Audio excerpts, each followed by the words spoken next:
ঘটনা ঘটলে মানবাধিকার লঙ্ঘিত হয়। মাননীয় প্রধান উপদেষ্টা, মাননীয় স্বরাষ্ট্র উপদেষ্টা, আপনাদের দৃষ্টি আকর্ষণ করছি, এই ব্যাপারে সুস্পষ্ট পদক্ষেপ গ্রহণ করুন। আর যেন কোনো মানুষের মানবাধিকার লঙ্ঘিত না হয়। রংপুরের এই কতিপয় সাংবাদিকদের উদ্দেশ্যে বলবো, তোমরা সঠিক পথে ফিরে এসো। বিগত আমলের মতো মিথ্যাচারে লিপ্ত হয়ে না, তাদের পদাঙ্ক অনুসরণ করো না, ধ্বংস হয়ে যাবে। আমার বৃদ্ধ পিতার হাত পায়ে রক কেটে দেওয়া হয়েছে। আর কত নির্যাতন হলে মানবাধিকার লঙ্ঘিত হয় আমি জানতে চাই। মসজিদের মাইক সন্ত্রাসীরা দখল করে সে মাইক দিয়ে ঘোষণা দিয়েছে হিন্দুরা মুসলমানদের উপর আক্রমণ করেছে, কে কথা বল, হিন্দুদের প্রতিহত করো। এই ধরনের মিথ্যাচারের আশ্রয় নেওয়া হয়েছে। দুঃখজনক বিষয় হচ্ছে, একজন সাংবাদিক হিসেবে আমি বলতে চাই, রংপুরের সাংবাদিকদের মধ্যে কতিপয় সাংবাদিক যারা নানান রকম ভ্রান্ত মতবাদে বিশ্বাসী, তারা সাংবাদিকতার নীতিমালা ভঙ্গ করে সেখানে মিথ্যা অপপ্রচার করেছে। আপনারা দেখেছেন এই কতিপয় দুটি গণমাধ্যমে হিজবুত তৌহিদকে নিষিদ্ধভাবে প্রচার চালিয়ে দেওয়া হয়েছে, যা সর্বৈব মিথ্যা, এটা আপনারা সকলেই জানেন।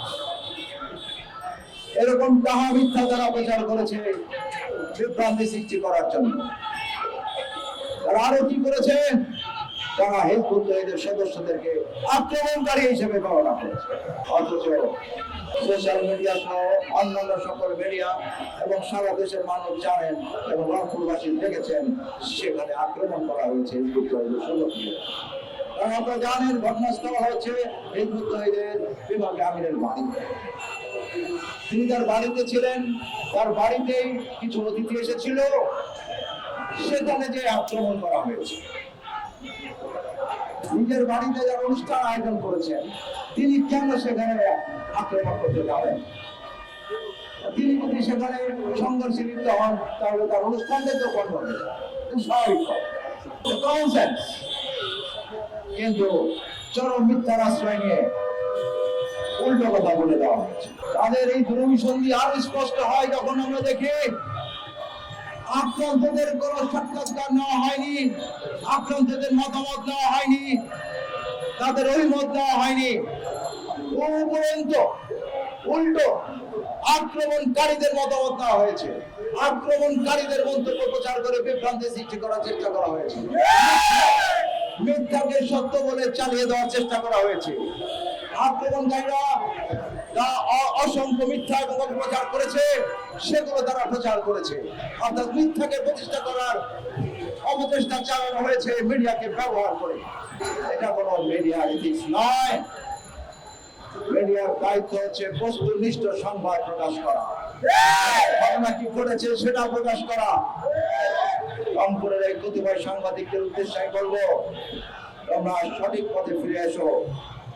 বিগত আমলের মতো মিথ্যাচারে লিপ্ত হয়ে না, তাদের পদাঙ্ক অনুসরণ করো না, ধ্বংস হয়ে যাবে। আর একটা কথা না বললেই নয়, এটা মানবাধিকার কর্মী হিসেবে আমি বলতে চাই, আর কত রক্ত ঝরলে, আর কত ঘটনা ঘটলে মানবাধিকার লঙ্ঘিত হয়। আমার বাড়িতে আমি বসবাস করব, এটা আমার মৌলিক অধিকার। আমার পৈতৃক ভিটায় আমি থাকবো, এটা আমার মৌলিক অধিকার, মানবাধিকার। আমাকে আমার বাড়ি থেকে উচ্ছেদ করা হয়েছে, আমাকে আমার বাড়িতে এসে হত্যা করার উদ্দেশ্যে আক্রমণ করা হয়েছে।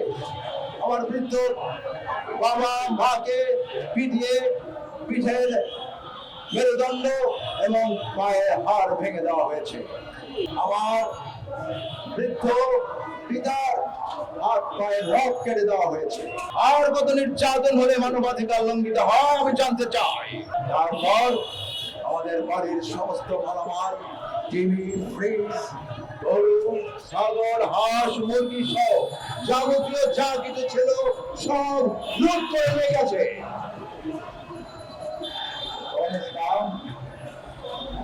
এই লুটরাদের লুট করে তারা ক্ষান্ত হয়নি, তার আশেপাশে আগুন জ্বালিয়ে দেওয়া হচ্ছে। থানা প্রশাসন তাদের কাছ থেকে মামলা নিয়েছে, আমাদের কাছ থেকে মামলা নিয়েছে, উভয়ের মামলায় নথিভুক্ত করেছে। কিন্তু আশ্চর্যের বিষয় হচ্ছে আমাদের আক্রান্ত ভাইদেরকে, যারা আহত ছিল তাদেরকে গ্রেপ্তার দেখানো হয়েছে, অথচ আক্রমণকারীদের কাউকে এখন পর্যন্ত গ্রেপ্তার করা হয়নি। এটি মানবাধিকার লঙ্ঘন নয়, বিশ্ব নজিরবিহীন ঘটনা। তবে হ্যাঁ, সন্দেহে ফিলিস্তিনে যেভাবে বাড়িঘরে হামলা চালানো হচ্ছে, বাড়িঘর ঘুরিয়ে দেওয়া হচ্ছে, যেভাবে মায়ানমার থেকে মুসলমানদেরকে বাড়ি থেকে উচ্ছেদ করা হচ্ছে, এটা অবশ্যই মানবাধিকার লঙ্ঘন। এবং সেই একই ঘটনা আমার এই প্রিয় বাংলাদেশে, মুসলিম সংখ্যাগরিষ্ঠ দেশে সেই একই ঘটনা হচ্ছে কেন? মুসলমানের উপর মুসলমান আক্রমণ কেন?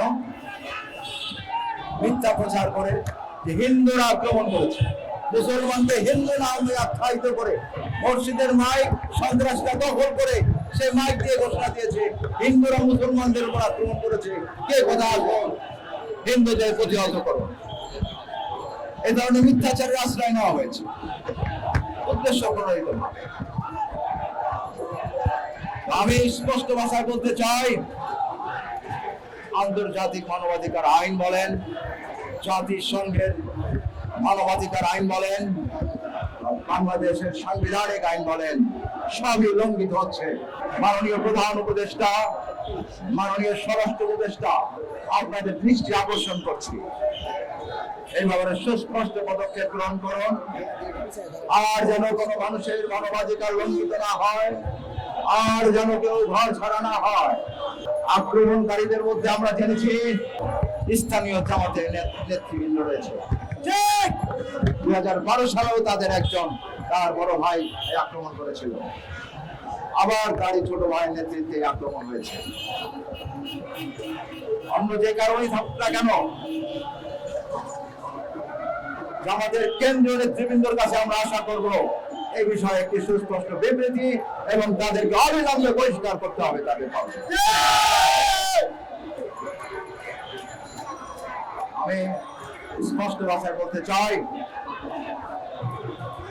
তাদের বিরুদ্ধে, এই মানবাধিকার লঙ্ঘনের বিরুদ্ধে রাষ্ট্র সোচ্চার হন, রাষ্ট্রীয়ভাবে ব্যবস্থা গ্রহণ করুন।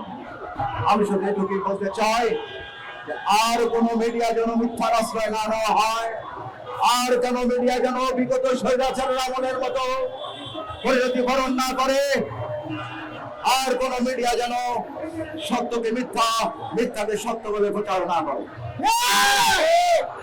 এই আহ্বান জানিয়ে প্রশাসনের কাছে বিচার, অবিলম্বে আসামিদের গ্রেপ্তার এবং নির্যাতনের বিরুদ্ধে পুনর্বাসন, ক্ষতিপূরণ প্রদানের দাবি জানিয়ে আমি আমার বক্তব্য এখানে শেষ করছি। সকলে ভালো থাকুন, সুস্থ থাকুন। আল্লাহ হাফেজ।